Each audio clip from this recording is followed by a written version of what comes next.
Okay, let's see what that assignment looks like on the student end of our social studies page. So I've logged into a sample student account and I'm going to use this one to click into social studies and show you what the students see when you post an assignment for them. So on the stream page, all of your posts will appear, including new assignments that you post up and any comments or things you sent out to your students. Classwork is where they can locate all of their work. And it would be important for students to know a few different ways that they can access the work that they have to do. So at the top, there's View Your Work, which will give students an overview of all of the assignments from the class, things that have been graded, things that have not been turned in, and upcoming things that they might have to be due. For instance, this unique title assignment that I shared with my students also shows up as something the sample student needs to complete. So he has his View the Work section, or students can click on their to do option and the assignments that they have to do will appear in a list. This will be for all of the classes students are a part of. So it's really helpful for students to get used to navigating through Google Classroom. Feel free to share this video with students if you'd like them to see how they can submit their work as well. Let's jump back to the social studies page and this new assignment called Unique Title.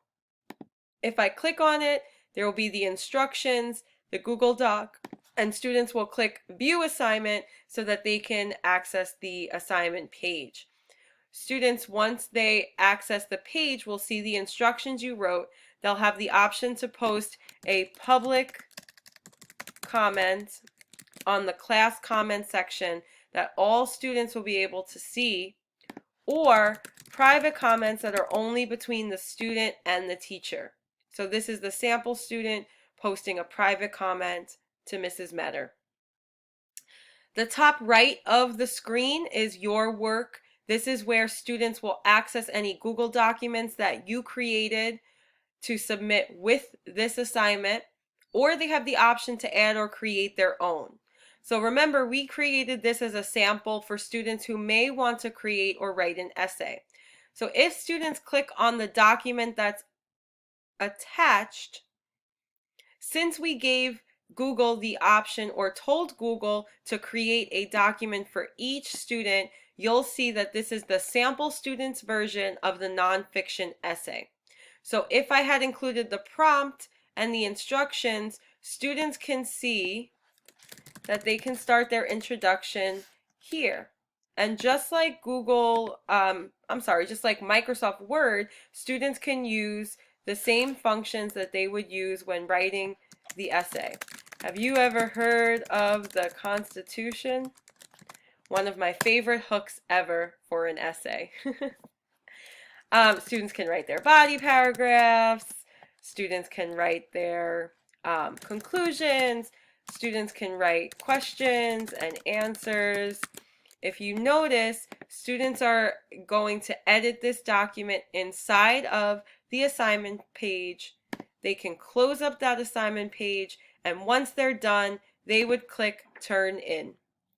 If the student is ready to turn in, they should submit that work, and then this will pop up on the teacher page as done.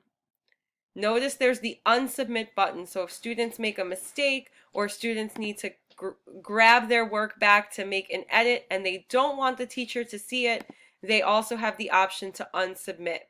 So you may notice students turning in a blank document.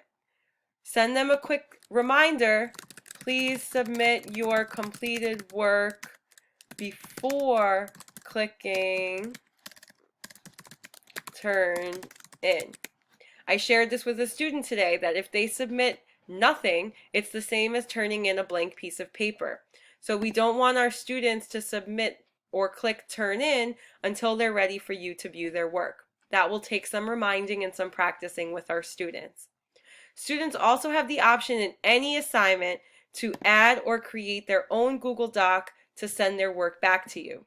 So you may not even think that students need a template if you're just going to post the prompt and you're going to ask students to add or create their own Google Doc. Notice that students are creating a Google Doc that will be attached to their assignment. So students have the option to create a Google Doc inside of Google Classroom, and then they can type their own essay here. If you want students to create their own Google Doc as their answer, I would be really explicit about that in the instructions. I would say, step 1, add or create your own Google Doc where you will type your answer, so that students know exactly what you're expecting when you look for their submission box. Now, as a student, if I have 2 documents, I can decide that both need to be submitted. I can continue to add other attachments if I think I need them, or if the assignment is asking for more instructions, or I can simply delete something by Xing it out, and I can edit the documents that my teacher will see. Remember to tell your students, once they're done with the document, they should click Turn In to make sure that we see it on our teacher end as submitted. This will help you a lot when it comes time to grading and it comes time to keeping track of your student work. Now, if you have a student who has created their own Google Doc outside of the classroom, and instead of having them email it to you or attach it somewhere else, you should instruct them that they should click the Add button, they should go to their Google Drive, and they should find that document that they want to attach.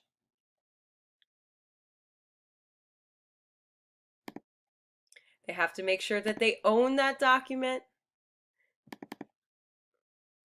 And once they attach their own Google Doc, they can then submit that to you. I really encourage you to remind the students to keep all of their work in Google Classroom and to use this Your Work section of the assignment page to submit all their work to you. This will keep all of the work from your students and your classes organized into Google Classroom, and it will make your life so much easier when it comes time to grading and even transferring over grades. Just a quick check back into the teacher section. Notice that that new assignment, I now have a class comment from that sample student, right? All the students will be able to see public comments, but those private comments, if I click in, are only between the sample student and myself. So those sample student private comments are still there, but now when I clicked into the student work, I have access to any documents that they submitted.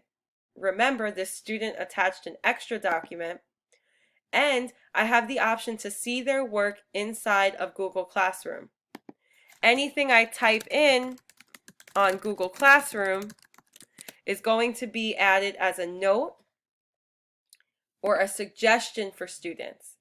However, just like I can access a full Google Doc, this icon next to the Google Doc on the right side will allow me to pop that doc out of Google Classroom and into a regular Google Doc view. So you may want to add a comment. Please complete the essay. That students will see when they access their own Google Doc. You might want to add, thank you for starting with your outline, but please complete the task. You might put that in the private comments to keep reminding students about their grades. When you're ready to grade, if you type in their grade, the student would probably get a 50 because they haven't done it yet. Clicking and typing in the grade will save that grade, but notice it's not returned. This is a draft grade. So you would want to click return, and you could either return just one submission at a time or multiple things. I'll just send this one assignment back to my sample student because that's going to show me and keep me on track to know that I've already given the student some comments, I've already seen their work, and now if they want me to see it again, they'll have to resubmit. This entire list of students will show me all of my students' work, and I can toggle between students and see what they've done. Notice if a student has not accessed the document yet, you're still going to see the Google Doc that I created because that sample and that copy was created for each student in Google Classroom. One more quick note, just so you can kind of work with all of your students that have submitted, you have options to sort by students that have turned in the work. Right now, none of my students have turned in the sample assignment, so it's not highlighted, but you would have the option to just look at your turned in students in this window, or just like I showed you, the students have a to-do, the teachers also have a to-do. So if you click those three little lines on the top left, you'll see to do. And these are all the things from all of the classes I'm a member of. And if I click on just my social studies assignment, you'll see that my to-do list brings up all of the assignments, however many have been turned in, and things that I might need to check. So my next step would be to go back to this voting survey and see who submitted their work and add that to my grading. Hope this was helpful when it comes time to think about how do you post assignments and how do you submit assignments.